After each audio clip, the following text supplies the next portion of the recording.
சப்பாத்திக்கு ஒரு குருமா வட்டம் செய்ய போகிறேங்க. பாருங்கள், தக்காளி 2 வெட்டி வச்சுருக்கிறேன், பெரிய பல்லாரி 1 வெட்டி வச்சுருக்கிறேன், காய்கறி எல்லாம் பீன்ஸு, கேரட்டு, உருளைக்கிழங்கு, ஒரு கொடை மிளகாய் எல்லாம் வெட்டி வச்சுருக்கிறேன். அப்புறம் அரைக்கிறதுக்கு பொட்டுக்கடலை 2 பச்சை மிளகா எல்லாமே மசாலா ஐட்டங்கள் போட்டிருக்கிறேன். தாளிக்கிறதுக்கு பட்டை கிராம்பு எல்லாம் எடுத்து ரெடியாக வச்சுருக்கிறேன். இப்போ தாளிக்க போகிறேன். மிளகாத்தூள் நல்லா பெரிய ஸ்பூனால் 1 ஸ்பூனு போட்டேன்.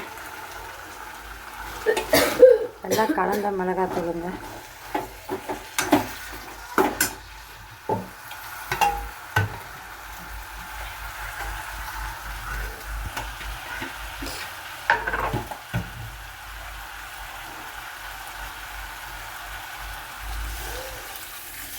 தேவையான அளவுக்கு தண்ணிங்க.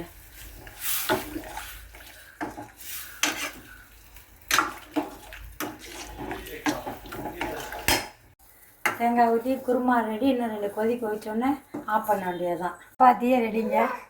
இதை கொஞ்சம் நெய்யும் எண்ணெயும் கலந்து வச்சுருக்கிறேன். ஸ்பூன் எடுத்து